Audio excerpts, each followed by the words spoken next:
satu hal yang perlu diingat bahwa tidak ada jaringan yang anti sadap atau tidak ada jaringan yang benar-benar aman. Karena sifat dasar dari jaringan itu adalah melakukan komunikasi, dan setiap komunikasi itu dapat jatuh ke tangan orang lain dan nantinya bisa disalahgunakan oleh pihak yang tidak bertanggung jawab. Nah, dari sistem tersebut itu harus dilindungi dari segala macam serangan dan juga usaha-usaha penyusupan atau pemindaian oleh pihak yang tidak berhak. Nah, dari pembahasan di situ, definisi dari sistem keamanan jaringan itu adalah suatu cara atau suatu sistem yang digunakan untuk memberikan proteksi atau perlindungan pada suatu jaringan agar terhindar dari berbagai ancaman luar yang mampu merusak jaringan. Nah, tujuan dari dilakukannya sistem keamanan jaringan komputer itu adalah untuk mengantisipasi dari ancaman dalam bentuk fisik maupun logik, baik secara langsung atau tidak langsung, yang akan mengganggu sistem keamanan jaringan.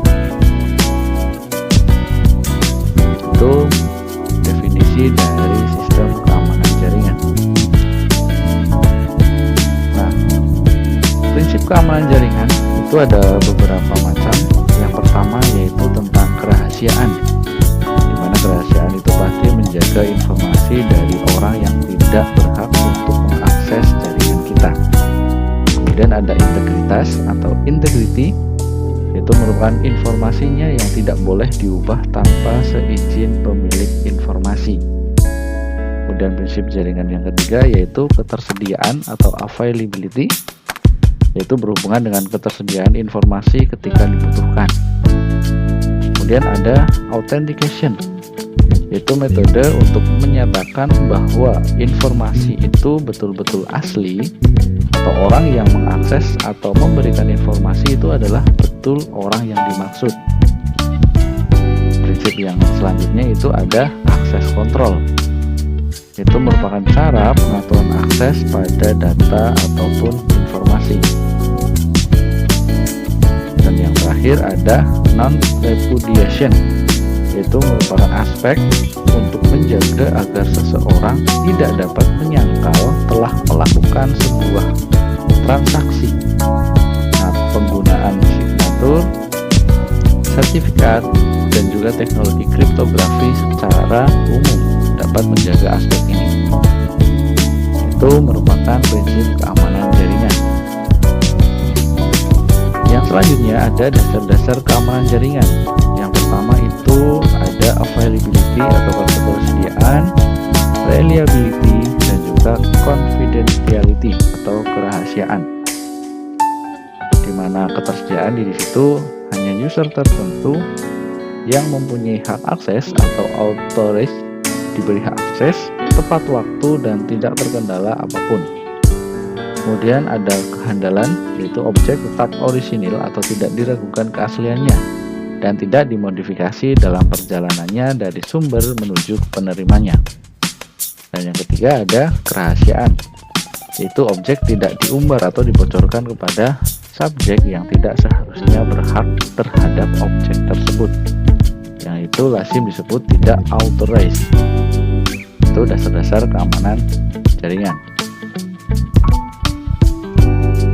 Kemudian itu ada tipe serangan pada keamanan jaringan, dibagi menjadi beberapa tipe. Yang pertama interception, kedua interruption, kemudian fabrication, dan yang terakhir ada modification. Dimana interception itu adalah suatu pihak yang tidak berwenang berhasil mendapatkan akses pada suatu aset. Nah, pihak yang dimaksud itu berupa orang ataupun program atau sistem yang lainnya. Ada interruption yang kedua, yaitu penyerang yang telah dapat menguasai sistem tapi tidak keseluruhan, karena admin yang asli itu masih bisa login. Contohnya itu adalah memodifikasi terhadap perangkat keras atau saluran jaringan. Yang ketiga ada fabrication, yaitu suatu pihak yang tidak berwenang menyisipkan objek palsu ke dalam sistem yang kita punya. Contohnya itu mengirimkan pesan-pesan palsu kepada orang lain. terakhir ada modification, yaitu penyerang itu telah merusak sistem dan juga mengubah secara keseluruhan sistem pada jaringan kita. Itu beberapa tipe serangan pada keamanan jaringan. Kemudian gangguan apa saja yang biasanya masuk pada sistem keamanan jaringan? Yang pertama ada carding istilahnya, kemudian ada phishing, ada device, dan juga hacking. Carding itu pencurian data terhadap identitas perbankan seseorang. Misalnya pencurian nomor kartu kredit yang digunakan untuk bertransaksi online, itu istilahnya adalah carding. Kemudian ada phishing, pemalsuan terhadap data resmi, ada device, perubahan terhadap bentuk atau tampilan website, dan yang terakhir ada hacking, yaitu perusakan terhadap infrastruktur jaringan komputer yang sudah ada. Ini biasanya kemudian serangan pada keamanan jaringan itu dikategorikan menjadi dua. Yang pertama ada serangan pasif, itu merupakan serangan pada sistem autentikasi dengan hanya mengamati atau memonitor pengiriman informasi ke tujuan dan tidak bertujuan menyisipkan data pada aliran data tersebut. Yang kedua yaitu ada serangan aktif, itu merupakan serangan yang mencoba memodifikasi data, kemudian mendapatkan autentikasi atau bahkan mendapat autentikasi dengan mengirimkan paket data yang salah ke dalam data stream atau dengan memodifikasi paket yang melewati stream. Itu serangan aktif. Kemudian ada beberapa bentuk ancaman keamanan jaringan yang banyak dijumpai, yaitu ada istilah brute force and dictionary, yaitu memaksa masuk dan kamus password. Kemudian ada denial of service atau DOS. Dan ada spoofing, ada serangan man in the middle, ada spamming, kemudian sniffer, dan juga cracker. Itu bentuk ancaman keamanan jaringan.